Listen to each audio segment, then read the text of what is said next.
ইল্লাল্লাযীনা আমানু ওয়া আমিলুস সলিহাত, হীন হবে না তারা, নিম্ন শ্রেণীর হবে না তারা যারা ঈমান আনে এবং নেক কাজ করে। এক নাম্বার ঈমান, দুই নাম্বার নেক কাজ। ঈমান কি জিনিস? সহিহ মুসলিমের 8 নম্বর হাদিস। জিবরিল আমিন আল্লাহ রাসূলের কাছে আসছে, আসার পর বললেন, আখবিরনি আনিল ঈমান, হুজুর আমার ঈমান সম্পর্কে আপনি বলেন। নবী বললেন, আনতু উমিনা বিল্লাহ ওয়া মালাইকাতিহি ওয়া কুতুবিহি ওয়া রুসুলিহি ওয়াল ইয়াউমিল আখির ওয়াল বাসি বাদাল মাউত ওয়াল জান্নাতি ওয়ান নারি ওয়াল হিসাবি ওয়াল মিজান ওয়াল কদরি কুল্লিহি খাইরিহি ওয়া শাররিহি মিনাল্লাহি তাআলা। ঈমান হলো তুমি আল্লাহকে বিশ্বাস করা, ফেরেশতাদেরকে বিশ্বাস করা, আল্লাহর আসমানি কিতাবগুলা বিশ্বাস করা, নবী রাসূলদেরকে বিশ্বাস করা, আখিরাত দিবসকে বিশ্বাস করা, মরণের পর পুনরুত্থানকে বিশ্বাস করা, জান্নাত বিশ্বাস করা, জাহান্নাম বিশ্বাস করা, হিসাব বিশ্বাস করা, মিজানের বাস্তব পাল্লা হবে, ওজনের বাস্তবিক পাল্লা। বাংলাটা মনে রাখেন, বাস্তবিক পাল্লা। কি বলছি? হ্যাঁ হবে, ওজনের আসলেই পাল্লা হবে। অনেকে আবার যারা শুধু কোরআন মানে বা অনেক ব্যাখ্যাকারকরা ব্যাখ্যা দেয়, পাল্লাটা এটা রূপো করতে না, পাল্লা রূপো করতে না, আসলেই পাল্লা হবে। কি হবে বলেন? হ্যাঁ, এইখানে কিন্তু ঈমান নিয়ে ঝামেলায় পড়ে যাবেন। কেউ যদি আপনাদেরকে বুঝায় যে পাল্লাটা আসলে এমন তেমন ওমন, না, পাল্লা আসলেই পাল্লা। এই মিজান বিশ্বাস করতে হবে। তো মিজানের বিশ্বাস করা, ওয়াল কদরি খাইরিহি ওয়া শাররিহি মিনাল্লাহি তাআলা, ভালো মন্দ আল্লাহর পক্ষ থেকে সব, এটা বিশ্বাস করতে হবে। এবার আমার সাথে একটা আকীদা বিশুদ্ধ করে নিই আমরা। আমাদের জীবনে বলেন, যা ঘটেছে তা ঘটার ছিল, যা ঘটে নাই তা ঘটার ছিল না, এই কথা বিশ্বাস না করা পর্যন্ত ঈমানের প্রকৃত স্বাদ আস্বাদন করতে পারবো না। আবার বলেন, আমাদের জীবনে যা ঘটেছে এটা ঘটার ছিল, যা ঘটে নাই এটা ঘটার ছিল না, এই বিশ্বাস না করা পর্যন্ত ঈমানের প্রকৃত স্বাদ আস্বাদন করতে পারবো না। আবু দাউদ শরীফের বর্ণনা 4700 নম্বর হাদিস। উবাদা ইবনে সামিত রাদিয়াল্লাহু তাআলা তার ছেলেকে বলেন, ইয়া বুনাইয়া ইন্নাকা লান তাজিদা তা'মা হাকীকাতিল ঈমান হাত্তা তা'লামা আন্না মা আসাবাকা লাম ইয়াকুন লিইখতিআকা ওয়া মা আখতাআকা লাম ইয়াকুন লিইউসিবাকা। হে প্রিয় সন্তান, তুমি ততক্ষণ পর্যন্ত ঈমানের প্রকৃত স্বাদ আস্বাদন করতে পারবা না যতক্ষণ তোমার এই বিশ্বাস না হবে তোমার জীবনে যা ঘটেছে সেটা ঘটার ছিল, তোমার জীবনে যা ঘটে নাই সেটা ঘটার ছিল না। এই বিশ্বাস না হওয়া পর্যন্ত তুমি ঈমানের প্রকৃত স্বাদ আস্বাদন করতে পারবা না। এ ভাই বুঝছেন ঈমান কারে কয়? এটাই, ইল্লাল্লাযীনা আমানু, যারা ঈমান আনে। এরপর কি? ওয়া আমিলুস সলিহাত, যারা নেক কাজ করে। বলেন, কি কাজ করে? কিছু নেকির কাজ প্রকাশ্যে করে, কিছু নেকির কাজ গোপনে করতে হয়। প্রকাশ্য নেকির কাজ ফজর, জোহর, আসর, মাগরিব, এশা, এগুলা প্রকাশ্যে করি আমরা। গোপন নেকির কাজ নফল নামাজ গোপনে পড়া, এগুলা গোপন নেকির কাজ। গোপন নেক আমলগুলা বেশি বেশি বাড়ানোর চেষ্টা করবেন। গোপন নেক আমলের অনেক দাম। জুবাইর ইবনুল আওয়াম রাদিয়াল্লাহু তাআলা নবীর সাহাবী, তিনি বলেন, মান ইসতাতাআ মিনকুম আন তাকুনা লাহু খাবিআতুম মিন আমালিন সালিহিন ফালইফআল। তোমাদের মধ্যে কারো যদি গোপন ইবাদতের সুযোগ হয় সে যেন বেশি বেশি গোপনে নফল ইবাদত করে। তোমাদের কারো যদি গোপনে নফল ইবাদতের সুযোগ হয়ে যায় সে যেন বেশি বেশি গোপনে নফল ইবাদত করে। আবু হাজেম রহমতুল্লাহি আলাইহি বলেন, গোপনে নফল ইবাদত করে আবার মানুষের কাছে বইলা বেড়ানো যাবে না। তিনি বলেন, উকতুম হাসানাতিকা আশাদ্দা মিম্মা তাকতুমু সাইয়্যাতিকা। তুমি তোমার গুনাহগুলা যত বেশি লুকাও তার চাইতে বেশি লুকাইবা তোমার গোপন নেক ইবাদতগুলা। তুমি তোমার গুনাহগুলা যত বেশি লুকাও তোমার গোপন নেক ইবাদতগুলা বেশি বেশি লুকাইবা। গোপন ইবাদত করার, গোপন ইবাদতে অভ্যস্ত হওয়ার অনেক উপায়। আপনাদের সামনে নির্বাচিত 6টা উপায় বলবো। বলেন, গোপন এবাদতে অভ্যস্ত হওয়ার অনেক উপায়ের মধ্যে আমরা কয়টা জানবো আজকে? এক নম্বর, আমি 6টা আগে বলি, একটু মুখস্থ করে নেই, পরে আমি প্রত্যেকটার ব্যাখ্যা দিচ্ছি। গোপন এবাদতে অভ্যস্ত হওয়ার 1 নম্বর উপায় কলবের এবাদতে মনোযোগী হওয়া। আগে বলি, এরপরে আমরা দুইজন মিলে বলবো, ঠিক আছে? আচ্ছা, আপনারা বললেন। 1 নাম্বার অন্তরের এবাদতে মনোযোগ দেওয়া, খালি মন দিয়ে শুনেন। 2 নাম্বার দিল থেকে সৎ আমলের নিয়ত করা। 3 নাম্বার গোপনে আল্লাহর কাছে বেশি দোয়া করা। 4 নাম্বার গোপনে আল্লাহর জিকির করা। 5 নাম্বার গোপনে কোরআন তেলাওয়াত করা। 6 নাম্বার গোপনে নফল নামাজ পড়া। আমি আবার বলছি, মন দিয়ে শুনেন, এরপর 2 দল মিলে আমরা বলবো ইনশাআল্লাহ। 1, অন্তরের এবাদতে মনোযোগ দেওয়া। 2, অন্তর থেকে যে কোনো নেক আমলের নিয়ত বেশি করা। 3, আল্লাহর কাছে গোপনে বেশি দোয়া করা। 4, আল্লাহরে গোপনে বেশি বেশি স্মরণ করা, মানে জিকির করা। 5, কোরআন তেলাওয়াত প্রকাশ্যে তো করি আমরা, গোপনেও কিছু কিছু কোরআন তেলাওয়াত করার চেষ্টা করা। 6, নফল নামাজ গোপনে বেশি বেশি পড়া। বলেন তো, অনেকগুলা উপায়ের মধ্যে গোপন এবাদতে অভ্যস্ত হওয়ার কয়টা উপায় জানবো আমরা? 1 নম্বর অন্তরের এবাদতে মনোযোগ দেওয়া। কিসের এবাদত? এটা আবার কি জিনিস? অন্তরের এবাদত। ওমর ইবনে আব্দুল আজিজ রহমতুল্লাহর নাম শুনছেন? কত হিজরিতে শাসক হয়েছে? 99। বলেন কত হিজরিতে? 99 হিজরিতে তিনি শাসক হলেন। 101 হিজরিতে তিনি মারা গেলেন। 2 বছর 5 মাস তিনি শাসন ক্ষমতায় ছিলেন। সারা দুনিয়ারে দেখায় দিছে ন্যায়পরায়ণ শাসক কাকে বলে, ইনসাফ কিভাবে প্রতিষ্ঠিত করতে হয়। উনি শাসক হওয়ার আগে বছরে 40,000 স্বর্ণ মুদ্রা কামাই করতেন। শাসক হওয়ার পরে মাত্র 400 দিনার রাইখা সব তিনি রাষ্ট্রীয় কোষাগারে দান করে দিয়েছেন। ওমর ইবনে আব্দুল আজিজ রহমাতুল্লাহ আলাইহি। তিনি জুমার নামাজের দিন মিম্বরে দাঁড়ায়া বলতেন, আইয়ুহান নাস আসলিহু আখিরাতাকুম ইউসলিহিল্লাহু লাকুম দুনিয়াকুম ওয়া আসলিহু সারাইরাকুম ইউসলিহিল্লাহু লাকুম আলানিয়াতাকুম। হে মানুষ, তোমরা আখিরাতের ব্যাপারে তোমাদের আখিরাতের কাজগুলাকে তোমরা সংশোধন করো, আখিরাতকে পরিশুদ্ধ করো, তোমাদের দুনিয়াটা আল্লাহ পরিশুদ্ধ করে দিবেন। এরপরে বলেন, ওয়া আসলিহু সারাইরাকুম, অন্তরের বিষয়গুলা পরিশুদ্ধ করো, ইউসলিহিল্লাহু লাকুম আলানিয়াতাকুম, তোমাদের বাহ্যিক আল্লাহ পরিপাটি করে দিবেন। অন্তরের বিষয়গুলা একটু মনোযোগ দিবা, যে অন্তরে রোগ বিমারি কত কিছু আছে, বাহ্যিকটা আল্লাহ সুন্দর করে দিবেন। এই হলো অন্তরের ইবাদতে মনোযোগ দেওয়ার নাম। ইমাম শাফি রহমতুল্লাহ আলাইহি বলেন, দুনিয়াতে 3টা আমল করা সবচেয়ে কঠিন। বলতে হবে, বলেন। ইমাম শাফি বলেন, দুনিয়াতে কয় আমল সবচেয়ে কঠিন? ইমাম শাফি বলেন, দুনিয়াতে কয় আমল সবচেয়ে কঠিন? কোন ইমাম বলছে? কয় আমল সবচেয়ে কঠিন? এবার শুনেন মন দিয়ে। আশাদ্দুল আমালি সালাসা, আল জুদু মিন কিল্লাহ ওয়াল ওয়ারউ ফি খালওয়া ওয়া কালিমাতু হাক্কিন ইনদা মাইয়ুরজা। ইমাম শাফি রহমতুল্লাহ আলাইহি বলেন, দুনিয়াতে 3টা আমল করা সবচেয়ে কঠিন। 1 নাম্বার আল জুদু মিন কিল্লাহ, টাকা পয়সা পকেটে কম থাকলে দান করা খুব কঠিন।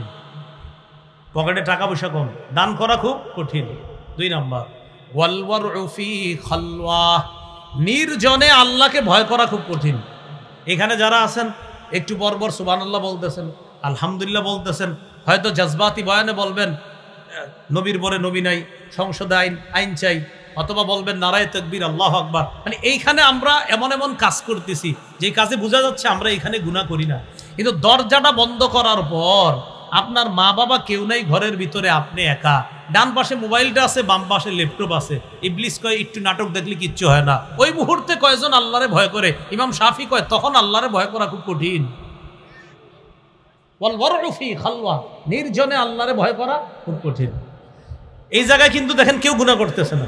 এখানে আপনি ওলামায়ে কেরাম যা বলবে দেখবেন সবাই বলবে ইনশাআল্লাহ হুজুর রাজি আছি, এটা করব এটা করব, কিন্তু দেখেন দরজার আড়ালে কয়জন আল্লাহরে ভয় করতে পারতেছে? এটা ওয়াল ওয়ারউ ফি খালওয়া।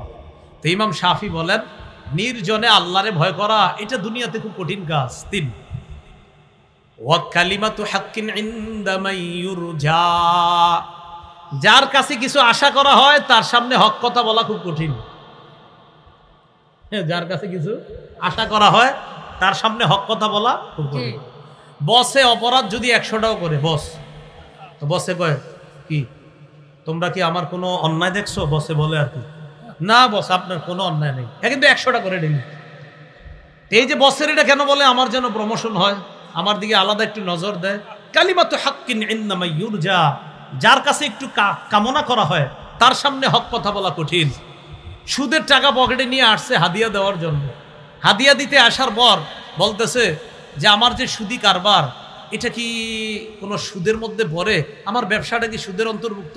চিন্তা করে যদি বলি সুদ, তাহলে তো টাকা পয়সা আসবে না, আর যদি একটু ঘুরে পেছায় বলি তো টাকা পয়সা আসবে। ইমাম সাহাবী কয়, হ্যাঁ, কামনা যার কাছে করো তার সামনে দেখি কতটা বড় হক কথা বলতে। বলেন দুনিয়াতে কয় কাজ কঠিন? টাকা পয়সা কম থাকলে দান সৎকা করা কঠিন, নির্জনে আল্লাহকে ভয় করা, কারো কাছে কিছু আশা করলে তার সামনে হক কথা বলা। আল্লাহ আমাদেরকে এই 3টা আমল করার তৌফিক দান করুন, আমরা যেন করতে পারি। তো আমার উদ্দেশ্য এটা, মাঝখানেটা ওয়াল ওয়ারউ ফি খালওয়া, নির্জনে আল্লাহকে ভয় করা। এটা হলো অন্তরের ইবাদতে মনোযোগ দেওয়া, কারণ অন্তরে যখন তাকওয়া থাকবে তখন আপনি আল্লাহরে ভয় করা সহজ হয়ে যাবে। এগুলো 1 নাম্বার উপায়। 2 নাম্বার উপায়, সৎ আমলের নিয়ত করা, কলব থেকে বেশি বেশি নিয়ত করা। তো বলেন নিয়তের বিষয়টা কি মৌখিক না অন্তরের সাথে সম্পর্ক? সহিহ মুসলিমের বর্ণনা 1909 নম্বর হাদিস, ক্বালা রাসূলুল্লাহ সাল্লাল্লাহু আলাইহি ওয়াসাল্লাম, মান সাআলাল্লাহা আশ-শাহাদাতা বিসিদকিন বাল্লাগাহুল্লাহু মানাজিলাশ শুহাদা ওয়া ইন মাতা আলা ফিরাশিহি। রাসূলুল্লাহ সাল্লাল্লাহু আলাইহি সাল্লাম বলেন, কেউ যদি অন্তর থেকে শহীদ হওয়ার নিয়ত করে, কেউ যদি দিল থেকে শাহাদাত কামনা করে, আল্লাহ তাকে শহীদদের মর্যাদায় পৌঁছায়া দেয়, যদিও সে তার ঘরের বিছানায় মারা যায়। মন থেকে নিয়ত করছেন শহীদ হইবেন, কিন্তু মরছেন ঘরে, আল্লাহ শহীদদের মর্যাদায় আপনারে পৌঁছায় দেবে। শাহাদাতের নিয়ত আসেনি? আসলে বুঝে শুনে আর তুলছেননি, হাতগুলা নেমে যাইতেছে। আল্লাহ কবুল করেন। যেই ব্যক্তি দিল থেকে শহীদ হওয়া কামনা করে, সে যদি তার ঘরের বিছানায়ও মারা যায়, হুজুর হয়েছে, আল্লাহ তাকে শহীদদের মর্যাদায় পৌঁছায় দেয়। তাহলে এটা হলো 2 নম্বর, নেক আমলের নিয়তটা দিল থেকে করা। তো দেখেন নেক আমলের নিয়ত করার পরেও বেচারা কিন্তু নেক আমলের নিয়ত করছে, শুধু কাজটা করতে পারে নাই। আল্লাহ তার মনের নিয়তটা দেখছে না, আমার বান্দার নিয়ত ছিল পুরা পিওর, কারণ আল্লাহ তো জানে, আল্লাহ তাকে শহীদদের মর্যাদায় পৌঁছায় দেয়। এই জন্য নবীর সাহাবী আবু মুসা আশআরী রাদিয়াল্লাহু তাআলা আনহু বলেন, নিয়াতুল মুমিনি খায়রুম মিন আমালি, মুমিনের আমলের চাইতে তার নিয়ত আরো বেশি দামি। সুবহানাল্লাহ, মুমিনের আমলের চাইতে বিশুদ্ধ নিয়তের দাম অনেক বেশি। কয় কেন? ইন্নাল্লাহা লা ইউতিল আবদা আলা নিয়াতিহি মা লা ইউতিহি আলা আমালিহি, বান্দার আমলের কারণে আল্লাহ যেই সওয়াব দান করেন, বিশুদ্ধ নিয়তের কারণে এর চাইতে বেশি সওয়াব আল্লাহ দান করেন। কেন? ওয়াযালিকা ইন্নান নিয়াতা লা রিয়া ফিহা ওয়াল আমালা ইউখালিতুহু রিয়া। কেন এটা? কয় নিয়ত বিশুদ্ধ হলে এটার মধ্যে রিয়া থাকে না, লোক দেখানোর উদ্দেশ্য থাকে না, কিন্তু আমলের মধ্যে লোক দেখানোর নিয়তটা মাঝে মাঝে চলে আসে। আল্লাহু আকবার, নামাজ পড়তেছি, সেজদায় গেছে, আমি কি সুন্দর সেজদা দিতেছি, আইসা পড়তে পারে অসাধ্য ইন্নালিল্লাহ, আমি এটা কি নিয়ত করলাম। মানে রিয়া মাঝে মাঝে অন্তরে আইসা পড়তে পারে, কিন্তু নিয়ত যখন মানুষের বিশুদ্ধ হয় না, পরিশুদ্ধ নিয়তের সাথে আমি ইবাদত করতেছি। তো রাসূল সাল্লাল্লাহু আলাইহি সাল্লামের সাহাবী বলেন যে নিয়তে কখনো লৌকিকতা থাকে না, আমলের মধ্যে কিছু সময়ের জন্য লৌকিকতা আইসা যায়, পরে আবার যদিও আমরা সরায় দেই, কিন্তু নিয়তের মধ্যে কোনো লৌকিকতা নাই, কারণ বান্দা নিয়ত করে শুধু আল্লাহরে খুশি করার জন্য। তাই আমলের চেয়ে ক্ষেত্র বিশেষ নিয়তের বেশি সওয়াব আল্লাহ দেয়। আল্লাহ আমাদেরকে বিশুদ্ধ নিয়তের সাথে যে কোনো ইবাদত করার তৌফিক দান করুন। সহিহ বুখারীর বর্ণনা ৭৫০১ নম্বর হাদিস। এই হাদিসটা হাদিসে কুদসি, মানে আল্লাহ বলবে, নবী আল্লাহর কথাটা আমাদেরকে জানায়া দিচ্ছেন। قال رسول الله صلى الله عليه وسلم قال الله عز وجل في الحديث القدسي আল্লাহ পাক রব্বুল আলামিন হাদিসে কুদসির মধ্যে বলেন ইযা আরাদা আবদি আইয়ামালা সাইয়্যা আমার বান্দা যদি কোনো পাপের নিয়ত করে ফেরেশতাদেরকে আল্লাহ ডাক দিয়ে বলেন ফালা তাকতুবুহা আলাইহি হাত্তা ইয়ামালাহা আমার বান্দা যদি কোনো পাপের নিয়ত করে আমার বান্দা ওই পাপ না করা পর্যন্ত ও ফেরেশতারা গুনাহ লেখো না সুবহানাল্লাহ পাপের নিয়ত করছে আপনি পাপটা না করা পর্যন্ত গুনাহ লিখবে না প্রিয় ভাইরা একটু বলেন তো আমরা যদি কোনো পাপের নিয়ত করি আল্লাহ ফেরেশতাদের কি বলে যে পাপ না করা পর্যন্ত কি করবা না গুনাহটা লিখবা না এরপরে আল্লাহ পাক রব্বুল আলামিন বলেন ফাইন আমিলাহা আমার বান্দা যদি ওই পাপটা করে ফেলে ফাকতুবুহা বিমিসলিহা হ্যাঁ ও আচ্ছা আচ্ছা আচ্ছা হুজুর আয়েশা বলেন মঞ্চে আসেন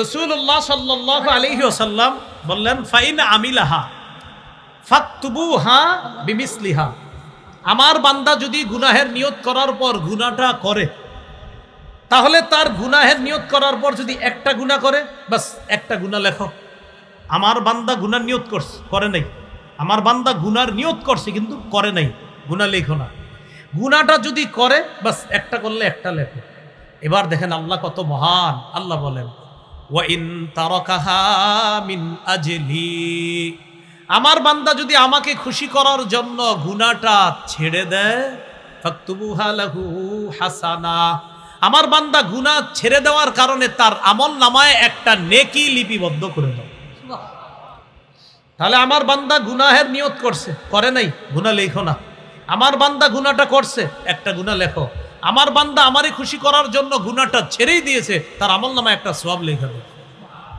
এবার কি বলে দেখেন ওয়া ইযা আরাদা আইয়ামালা হাসানাতান আমার বান্দা যদি কোনো ভালো কাজ করার নিয়ত করে ফাকতুবুহা লাহু হাসানা সাথে সাথে তার আমল নামায় একটা নেকি লিপিবদ্ধ করে দাও শুধু নিয়ত করছে ভালো আমলের নিয়ত করছে ফালাম ইয়ামালহা আমলটা করে নাই বাস নিয়ত করছে একটা নেকি লেখা দাও ফাইন আমিলাহা বান্দা যদি আমলটা করে ফাকতুবুহা লাহু বিআশরি আমসালিহা ইলা 700 দিফিন বান্দার আমল নামায় 10 থেকে 700 গুণ পর্যন্ত সওয়াব লিপিবদ্ধ করে দাও তাহলে নিয়তের দাম আছে না নাই গুনাহের নিয়ত করছেন দেখি সবাই শুনছেন নি হাদিসটা গুনাহের নিয়ত করছেন ফেরেশতাদেরকে আল্লাহ বলছে গুনাহ লেখো কি বলছে গুনাহ কতক্ষণ যতক্ষণ না করবে গুনাহ যদি করে একটা গুনাহ করলে লেখেও কয়টা একটা বান্দা যদি আল্লাহরে খুশি করার জন্য গুনাহটা ছাইরা দেয় তখন আল্লাহ খুশি হয়ে কি দিয়ে দেয় সওয়াব বান্দা যদি নেক আমলের নিয়ত করার পর আমলটা না করে কয় সওয়াব যদি আমলটা করে ফেলে 10 থেকে কত 700 আল্লাহ আমাদের সকলকে পরিশুদ্ধ নিয়ত করে আমরা যেন সৎ আমল বেশি বেশি করতে পারি আল্লাহ তৌফিক দান করুন এই গেল গোপন ইবাদত বাড়ানোর 2 নাম্বার উপায় নিয়ত করা দিল থেকে বেশি বেশি নিয়ত করা নিয়ত এটা একটা গোপন ইবাদত 3 নাম্বার গোপনে বেশি বেশি দোয়া করা বলেন গোপনে বেশি বেশি দোয়া করা গোপনে দোয়া করার ব্যাপারে সূরা আরাফের 55 নম্বর আয়াতটা শুনেন বিসমিল্লাহ আল্লাহ পাক রব্বুল আলামিন বলেন আউযু বিল্লাহি মিনাশ শাইতানির রাজীম উদউ রাব্বাকুম তাদাররুআন ওয়া খুফিয়া তোমরা তোমাদের রবকে ডাকো তাদাররুআ বিনীতভাবে ওয়া খুফিয়া চুপি সারে তোমরা তোমাদের রবকে ডাকো তাদাররুআ বিনীতভাবে ওয়া খুফিয়া চুপি সারে সূরা মারিয়ামের 3 নম্বর আয়াতে জাকারিয়া নবীর গোপন দোয়ার প্রশংসা করে কোরআনে আল্লাহ আয়াত নাজিল করে আমাদেরকে জাকারিয়া নবীর ওই গোপন দোয়ার ব্যাপারে আমাদেরকে জানায়া দিয়েছে আল্লাহ বলেন ইদ নাদা রাব্বাহু নিদাআন খাফিয়া জাকারিয়া নবী যখন তার রবকে ডাকলেন নিদাআন খাফিয়া জাকারিয়া নবী যখন তার রবকে ডাকলেন নিদাআ খাফিয়া চুপি সারে যখন আল্লাহকে ডাকলেন মুফাসসিরিনে কেরাম আয়াতের ব্যাখ্যায় বলেন আখফাহু লিআন্নাহু আহাব্বু ইলাল্লাহ জাকারিয়া নবী আল্লাহর কাছে চুপি ইশারে দোয়া করার কারণ হলো চুপে চুপে আল্লাহর কাছে দোয়া করা আল্লাহর কাছে অধিক পছন্দের ইবাদত। কেউ যদি আল্লাহর কাছে চুপে চুপে দোয়া করে, মুফাসসিরিনে কেরাম বলেন লিআন্নাহু আহাব্বু ইলাল্লাহ, আল্লাহর কাছে চুপে চুপে দোয়া করাটা এটা আল্লাহর কাছে অধিক পছন্দনীয় একটা ইবাদত, অধিক পছন্দনীয় একটা কাজ। এই জন্য জাকারিয়া নবী আল্লাহর কাছে চুপে চুপে দোয়া করেছেন। সাহাবায়ে কেরাম নবীরে প্রশ্ন করলেন, লাম্মা সাআলু রাসূলুল্লাহ সাল্লাল্লাহু আলাইহি ওয়াসাল্লাম আকারিবুন রাব্বুনা ফানুনাজিহি আম বাঈদুন ফানুনাদি, ইয়া রাসূলুল্লাহ আমাদের রব কি কাছে যে রবকে আস্তে আস্তে ডাকবো, নাকি রব দূরে রবকে আওয়াজ করে ডাকবো? সাহাবীরা নবীরে প্রশ্ন করলেন, হুজুর আল্লাহ কি কাছে যে আল্লাহরে চুপে ডাকবো, নাকি আল্লাহ দূরে যে জোরে জোরে ডাকবো? আল্লাহর কাছে সাহাবায়ে কেরাম নবীর কাছে জানতে চাইলেন, ও নবী আমাদের রব কি কাছে যে আল্লাহকে আস্তে ডাকবো, আমাদের রব কি দূরে নাকি আল্লাহকে জোরে জোরে ডাকবো? এই কথার জবাব দিয়ে সূরা বাকারার 186 নম্বর আয়াত আল্লাহ নাজিল করে দিলেন। আল্লাহ বলেন, ওয়াইদা সাআলাকা ইবাদি আন্নী ফাইন্নী করিব, আপনাকে যখন আমার বান্দারা আমার ব্যাপারে জিজ্ঞাসা করে আপনি তখন বলবেন ফাইন্নী করিব, আমি কাছে, আমি নিকটে। আপনাকে যখন আমার বান্দারা আমার সম্পর্কে জিজ্ঞাসা করে আপনি বলবেন ফাইন্নী করিব, আমি কাছে, আমি নিকটে। তাহলে সাহাবায়ে কেরাম জিজ্ঞাসা করলেন, আল্লাহ কি আমাদের কাছে যে আল্লাহকে আস্তে ডাকবো, নাকি আল্লাহ আমাদের থেকে দূরে যে তাকে জোরে ডাকবো? তখন আল্লাহ আয়াত নাজিল করে বললেন, আমার বান্দারা আপনাকে আমার ব্যাপারে জিজ্ঞাসা করে আপনি বলে দেন ফাইন্নী করিব, আমি আল্লাহ কাছে। উজিবু দাওয়াতাদ দাঈ ইযা দাআন, আহ্বানকারী যখন আমার কাছে আহ্বান করে দোয়া করে, দোয়াকারী আমরা যখন আল্লাহর কাছে উজিবু, আমি তার দোয়া কবুল করি, তার দোয়ায় সাড়া দেই, আমি তার আহ্বানে সাড়া দিই।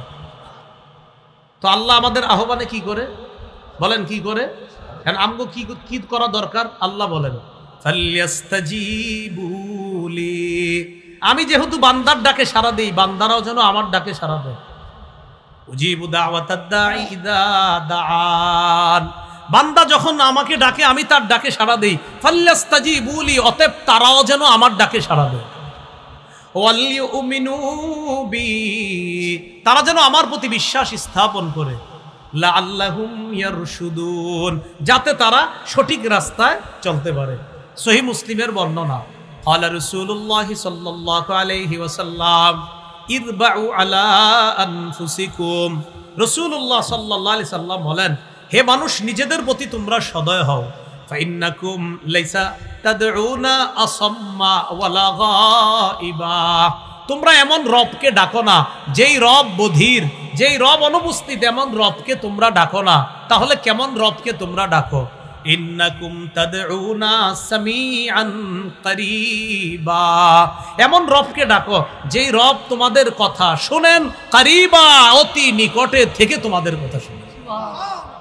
ওয়া হুয়া মাআকুম, নবী বলেন তিনি তোমাদের সাথে আছে। তাহলে গোপন ইবাদত বাড়ার 3 নাম্বার উপায় গোপনে আল্লাহর কাছে দোয়া করা। মুসলিম ইবনে দিনার রহমতুল্লাহি আলাইহি অনেক বড় একজন বুজুর্গ, তার ব্যাপারে ইবনে রজব হাম্বলি তার কিতাব জামিউল উলুম ওয়াল হিকামের মধ্যে আনছেন। মুসলিম ইবনে দিনার বলেন, মা তালাজ্জাজাল মুতালাজ্জিজুনা বিমিসলিল খালওয়াতি বিমুনাজাতিল্লাহ। একটু আমার সাথে বলেন, বলেন ঈমানের স্বাদ গ্রহণকারীরা নির্জনে আল্লাহকে ডেকে চুপি সারে আল্লাহর কাছে মুনাজাত করে যেই পরিমাণ স্বাদ পায়, এত স্বাদ অন্য কিছুতে পায় না। তাহলে ঈমানের স্বাদ গ্রহণকারীরা আল্লাহকে চুপি চুপে ডাকলে এত বেশি স্বাদ পায় যেই স্বাদ অন্য কিছুতে পায় না। মুসলিম ইবনে দিনার বলেন, মা তালাজ্জাজাল মুতালাজ্জিজুনা বিমিসলিল খালওয়া বিমুনাজাতিল্লাহি আযজা ওয়া জাল। মুসলিম ইবনে দিনার বলেন, ঈমানের স্বাদ গ্রহণকারীরা চুপে সারে আল্লাহকে ডাইকা যেই পরিমাণ মজা পায়, এই পরিমাণ মজা অন্য কিছুতে পায় না। আমরা চুপি চুপি আল্লাহর কাছে মুনাজাত করব, দোয়া করে এইভাবে গোপন ইবাদত আমরা বাড়াবো। আল্লাহ তৌফিক দান করেন। 6 নাম্বার বলেন, 4 নাম্বার, গোপনে জিকির করা। বলেন কি করা?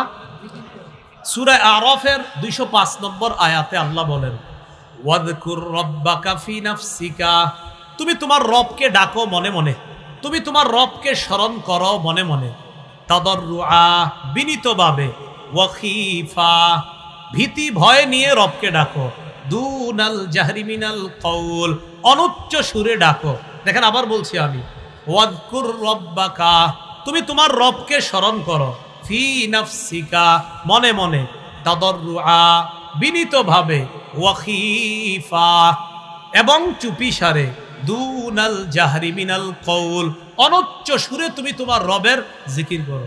রাত 3টা বাজে উঠছেন ঘুম থেকে, কেউ দেখে না, সারা দুনিয়া ঘুমাইতেছে, স্ত্রী ঘুমায়, সন্তান আদি ঘুমায়, ওই মুহূর্তে আল্লাহরে বললেন, আল্লাহ মাফ করে দেন। কি বলছেন? বলেন কি বলছেন? কথার কথা, এই যে বললেন আল্লাহ, এই যে আল্লাহ বললেন, এটা আস্তে আস্তে যদি আপনি বলেন, আল্লাহ খুশি হয়। আপনি যদি মনে মনে ওই মুহূর্তে উঠলেন, 3টা বাজে উঠে চিন্তা করলেন যে আল্লাহর কত দয়া আমার প্রতি, আমার এখনো আল্লাহ বাঁচায় রাখছে, খালি মনে মনে স্মরণ করছেন আল্লাহরে। হাদিসে কুদসির মধ্যে আল্লাহ বলছেন, ইজা যাকারানি ফি নাফসি, বান্দা যখন আমাকে তার মনে মনে স্মরণ করে, যাকারতুহু ফি নাফসি, আমিও তাকে মনে মনে স্মরণ করি। ইজা যাকারানি ফি নাফসিহি যাকারতুহু ফি নাফসি, সে আমারে মনে মনে স্মরণ করলে আমিও তাকে মনে মনে স্মরণ করি।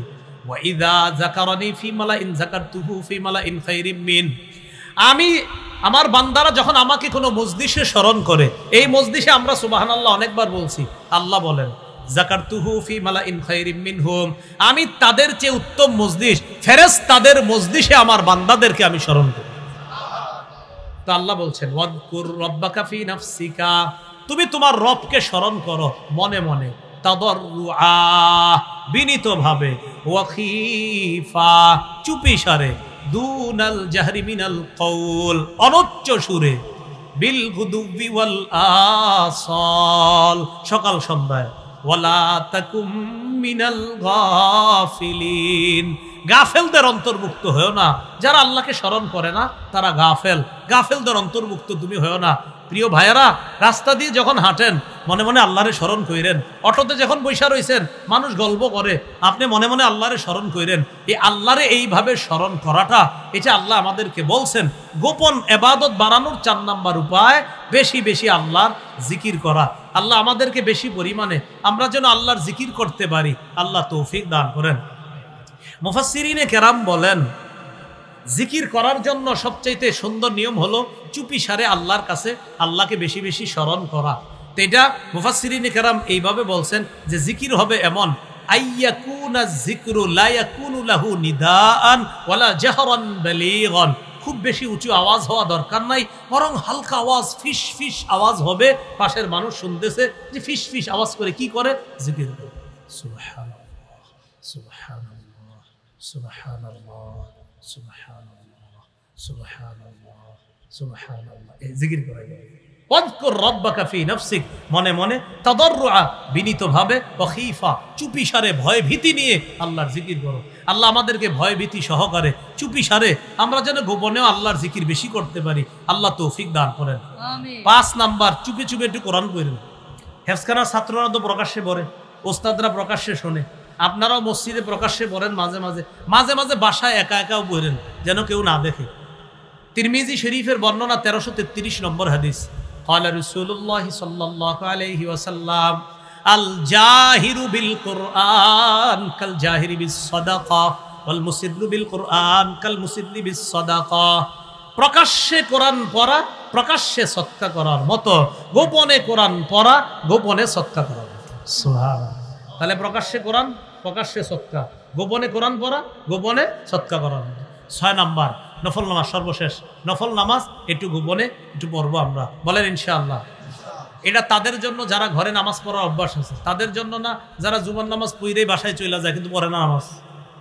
আবার যুক্তি দেয়, হুজুরের জিগায় জুমার নামাজের পরে যে বাসায় যান নামাজ পড়ছেননি, বাসায় গিয়ে পড়া না বলে উত্তম সুন্নত, আমনে পড়ছেননি, এটা তো বাসায় সুন্নত পড়া উত্তম, আমনে পড়ছেননি।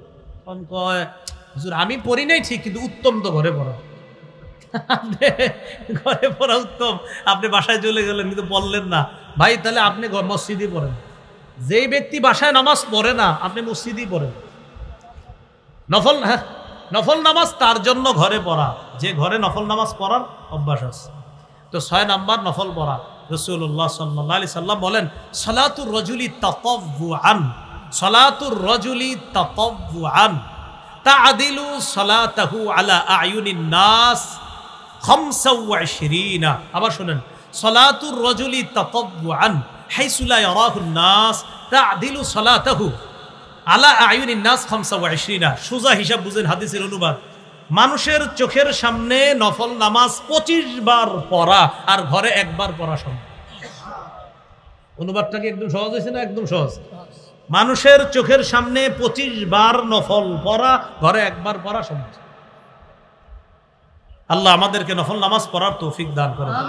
তিরমিজি শরীফের 3579 নম্বর হাদিসের বর্ণনা, নবী বলেন, আকরাবু মা ইয়াকুনুল আবদু আকরাবু মা ইয়াকুনুর রাব্বু মিনাল আবদি ফি জাওফিল লাইলিল আখির। তাহাজ্জুদ নামাজের সময় বান্দা আল্লাহর সবচাইতে নিকটবর্তী হয়।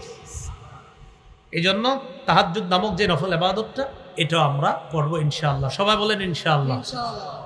এতক্ষণ ওয়াজ থেকে কিছু শিখছেন? হ্যাঁ, কিছু শিখা গেছে? বলেন তো নিম্ন, হুজুর আলেম ওলামারা কইেন না, নিম্ন শ্রেণী সুন্দর মানুষের মধ্যে হীনতাগ্রস্তদের অন্তর্ভুক্ত হবে কারা? হীনতাগ্রস্তদের অন্তর্ভুক্ত হবে না কারা?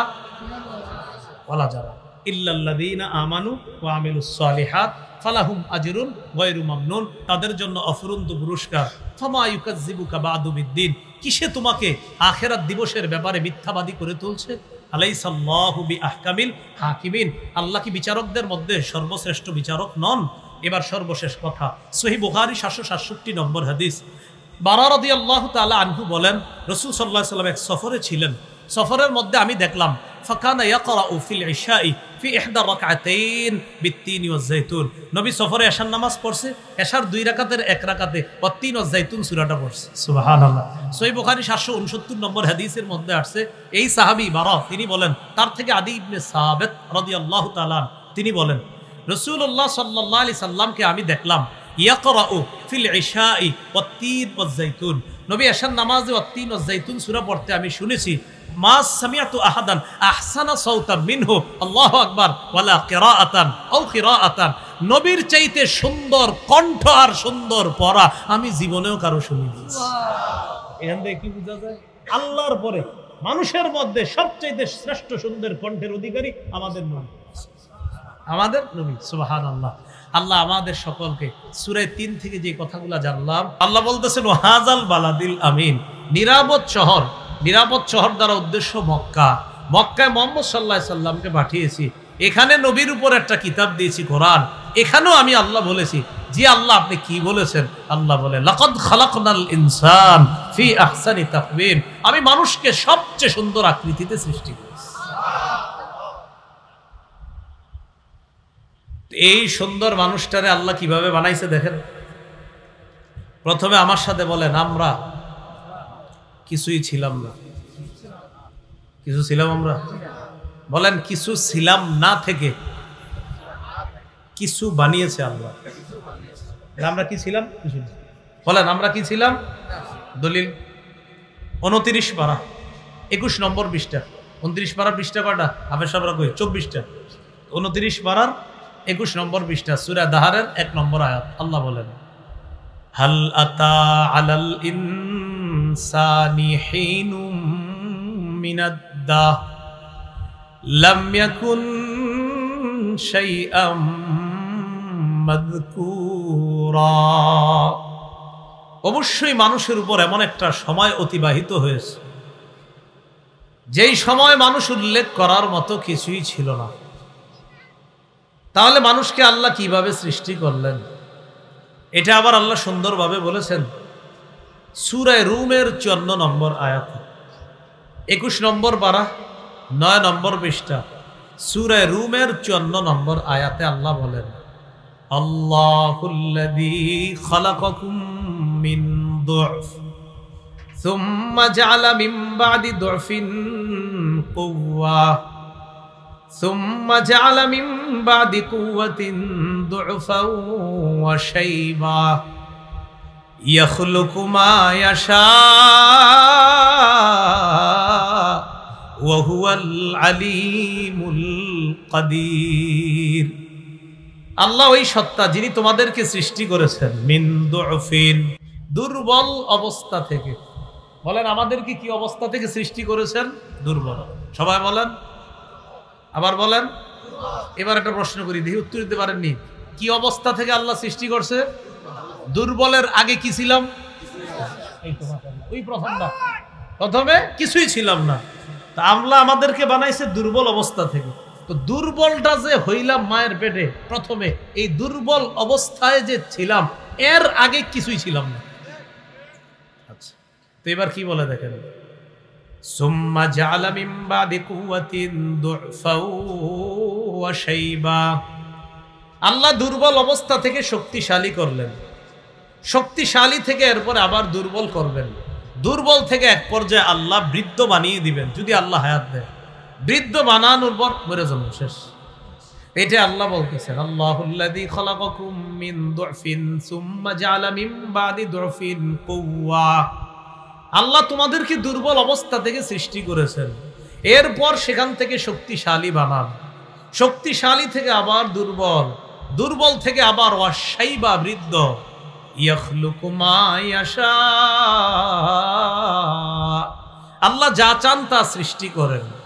ওয়া হুয়াল আলিমুল কাদির, আল্লাহ সর্বজ্ঞানী, সব জানেন আল্লাহ।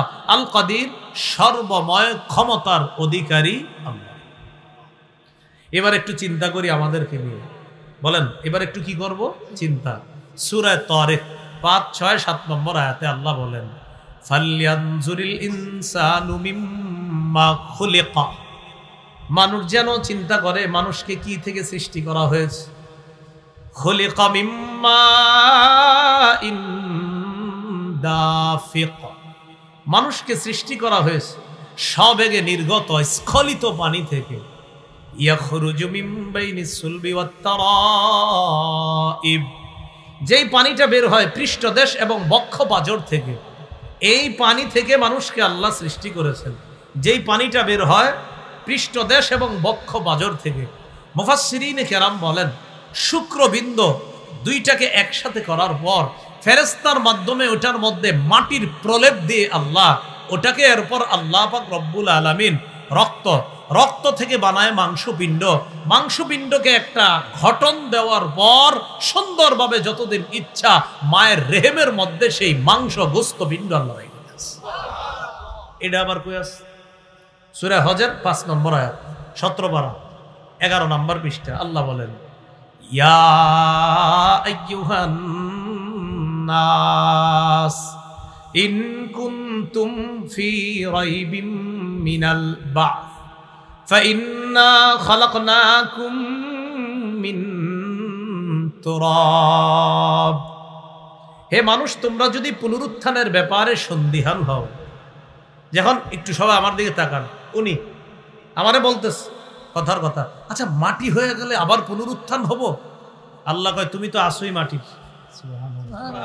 কাফেররা কয় আইযা মিতনা ওয়া কুন্না তুরাবা ওয়া ইযামা, আমরা যদি মাটি হয়ে যাই এরপর হাড্ডি হয়ে যাই, আমরা গলে পচে শেষ হয়ে যাব, মাটি হয়ে যাওয়ার পর ইন্না লামাবউসুন, আবার পুনরুত্থান করা হবে।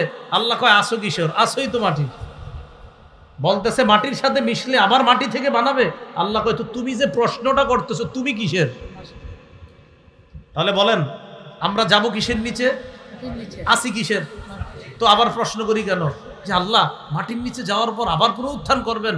আল্লাহ কয় তো তুমি আসো কিসের? তোমারে তো বানাইলাম এটা দিয়ে দুনিয়াতে তোমারে ঘুরাইতেছি, উঠাইতেছি, বসাইতেছি, খাওয়াইতেছি, সেই তুমি প্রশ্ন করলা মাটি থেকে আবার কিভাবে বানাবো? তোমার কোনো স্যাম্পল ছিল না, তুমি না ছিলা থেকে আমি আল্লাহ তোমাকে অস্তিত্ব দান করলাম, অনস্তিত্ব থেকে আমি তোমাকে অস্তিত্ব দান করলাম, এখন তোমার একটা স্যাম্পল আছে, তো তোমাকে আবার বানানো তো আমি আল্লাহর কাছে আরো সহজ। আগে ছিলেন বানাইছে কি? তো এখন তো আছেন। আগে ছিলেন বানাইছে কি? তো এখন তো আমার আপনার চেহারা আছে। আল্লাহ কয় তো এটা তো আরো সহজ আছে। তো এটা কোরআনে ওয়া হুয়া আহওয়ানু আলাইহি 21 নম্বর পড়া আছে, ওয়া হুয়া আহওয়ানু আলাইহি। আল্লাহ বলে এই সৃষ্টি তো আরো সহজ। আল্লাহ আমাদেরকে বুঝার তৌফিক দান করেন। এবার দেখেন কি বলে, ইয়া আইয়ুহান নাস, হে মানুষ, ইন কুনতুম ফি রাইবিম মিনাল বাস, তোমরা যদি পুনরুত্থানের ব্যাপারে সন্দিহান হও, ফাইন্না খালাকনাকুম মিন তুরাব, আমি তোমাদেরকে সৃষ্টি করেছি মাটি থেকে, সুম্মা মিন নুতফা, শুক্রবিন্দু থেকে, সুম্মা মিন আলাকা, জমাট রক্ত থেকে, সুম্মা মিন মুদগা, এরপর মাংসপিণ্ড থেকে, মুখাল্লাকাতি ওয়া গায়রি মুখাল্লাকা, মাংসপিণ্ডটা এটা পূর্ণাকৃতি বিশিষ্ট হয়, আবার কখনো আকৃতি বিশিষ্ট হয় না। দেখবেন অনেক সময় আমরা বলি বাচ্চাটা নষ্ট হয়ে গেছে, এটা কখন? যখন পূর্ণ আকৃতি বিশিষ্ট হয় একটা, আরেকটা হলো পূর্ণ আকৃতি বিশিষ্ট হয় না। তো দেখবেন পূর্ণ আকৃতি বিশিষ্ট মাংসপিণ্ডটা হবে কিনা এই চাওয়াটা কার? আবার এটা পূর্ণ আকৃতি বিশিষ্ট না হয়ে বাচ্চাটা আগেই নষ্ট হয়ে যেতে পারে, এটা হবে না, এই চাওয়াটাও কার? লিনুবাইয়িনা লাকুম, আল্লাহ বলেন তোমাদেরকে বয়ান করার জন্য, বর্ণনা করার জন্য আমি আল্লাহ এটা করি। ওয়া নুকিররু ফিল আরহামি মা নাশাউ ইলা আজালিম মুসাম্মা, ইন্না লিল্লাহি ওয়া ইন্না ইলাইহি রাজিউন। আল্লাহ রব্বুল আলামিন বলেন মাংসপিণ্ডটা পূর্ণ আকৃতি বিশিষ্ট করার পর আমি আল্লাহ যতদিন ইচ্ছা সেটাকে মায়ের রেহেমের মধ্যে রেখে দিই। সুম্মা নুখরিজুকুম তিফলা, এরপর তোমাদেরকে শিশু অবস্থায় বের করি। সুম্মা লিতাবলুগু আশুদ্দাকুম, এরপর তোমাদেরকে লালন পালন করি পরিণত বয়সে পৌঁছার আগ পর্যন্ত। এইভাবে আমি আল্লাহ তোমাদেরকে লালন পালন করি।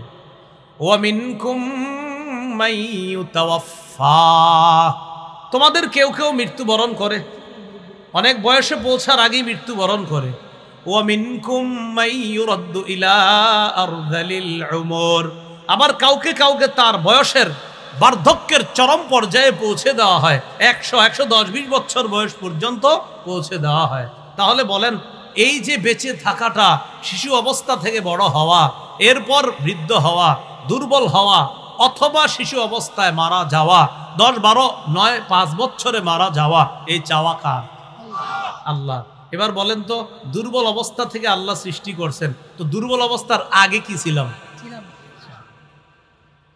এইভাবে আল্লাহ আমাদেরকে সৃষ্টি করলেন, শিশু অবস্থায় দুনিয়াতে আসলাম।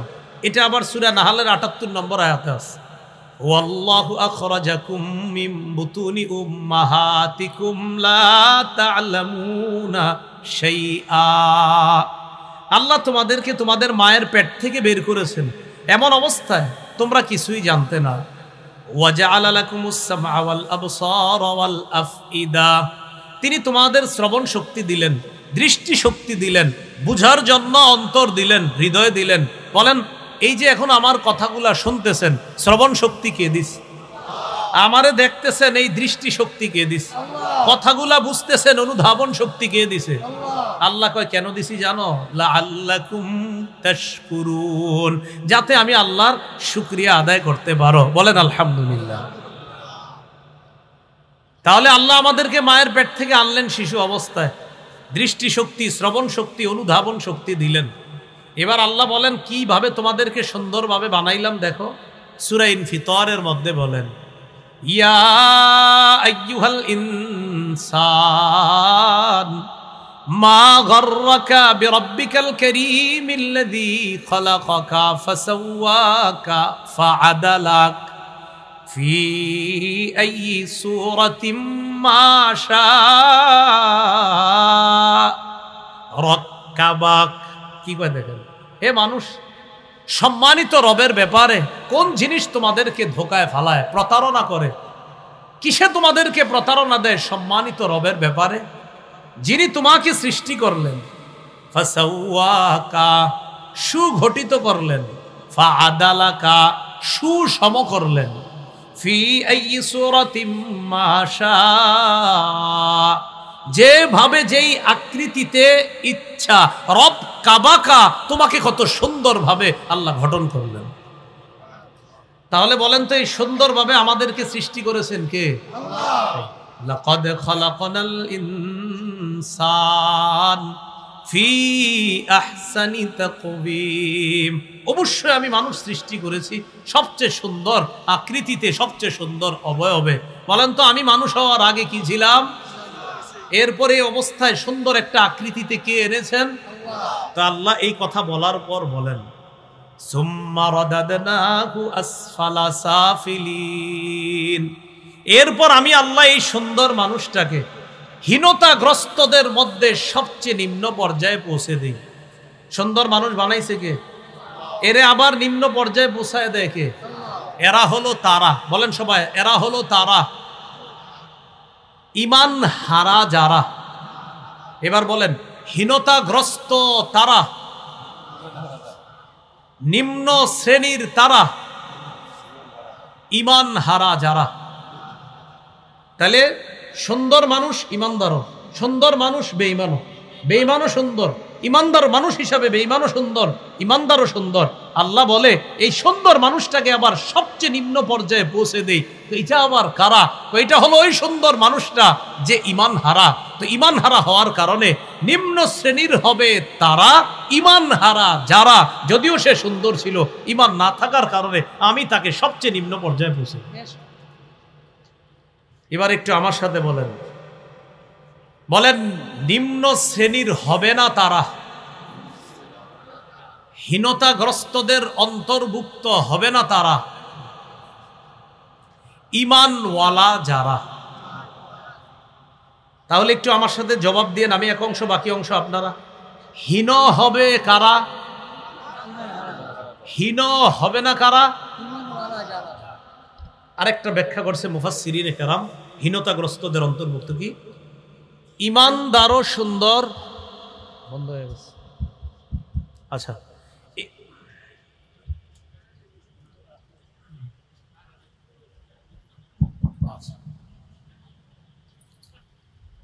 মুফাসসিরিনে কেরাম আরেকটা ব্যাখ্যা করেছেন, ইমানদার ব্যক্তিও সুন্দর, বেঈমানও সুন্দর। খুব মন দিয়ে বুঝেন। বলেন তো যৌবনের রূপ সৌন্দর্য ইমানদার পায় কিনা? বেঈমান পায় কিনা? এক পর্যায়ে ইমানদারও বৃদ্ধ হয়, বেঈমানও বৃদ্ধ হয়। ইমানদার বৃদ্ধ হয়, বেঈমানও বৃদ্ধ হয়। বেঈমান বৃদ্ধ হওয়ার পর এই যৌবনের রূপ লাবণ্য আর পাবে না। তাই আল্লাহ বলছে সুম্মা রাদাদনাহু আসফালা সাফিলিন। সুন্দর মানুষটা যৌবনে ছিল সুন্দর, এই সৌন্দর্যতা সে হারিয়ে ফেলবে যখন সে বুড়া হবে। বুড়া হওয়ার পর, মৃত্যুর পর কিয়ামতের ময়দানে সে তার রূপ লাবণ্য আর ফিরে পাবে না, কারণ তার ঈমান নাই। তাই আমি আল্লাহ তাকে বানাবো হীনগ্রস্তদের অন্তর্ভুক্ত। ঈমানওয়ালা যে ব্যক্তি, রূপ লাবণ্য যৌবনে ছিল তার, বুড়া হওয়ার পরে হয়তো যৌবনের রূপ লাবণ্যটা তার নাই, কিন্তু মরণের পর আল্লাহ তাকে চিরস্থায়ী রূপ যৌবন দান করবেন, তার সৌন্দর্য আবার আল্লাহ ফিরিয়ে দেবেন। এ লাকাদ খালাকনাল ইনসান ফি আহসানি তাকওয়িম, এই লাকাদ খালাকনাল ইনসান ফি আহসান, ইমানদাররা দুনিয়াতেও এটা থাকবে, মরণের পরেও সে আহসান থাকবে, সবচেয়ে সুন্দর থাকবে। বেঈমান দুনিয়াতে কিছুকাল সুন্দর থাকবে, শেষ বয়সে তার অসৌন্দর্য চলে আসবে। ঈমান হারা হয়ে দুনিয়াতে যাওয়ার কারণে তার রূপ লাবণ্য আর ফিরে পাবে না। তাই আল্লাহ বলছে সে হবে হীন, আর ঈমানদার তার রূপ লাবণ্য চিরস্থায়ীভাবে আবার ফিরে পাবে, তাই সে হবে শ্রেষ্ঠ।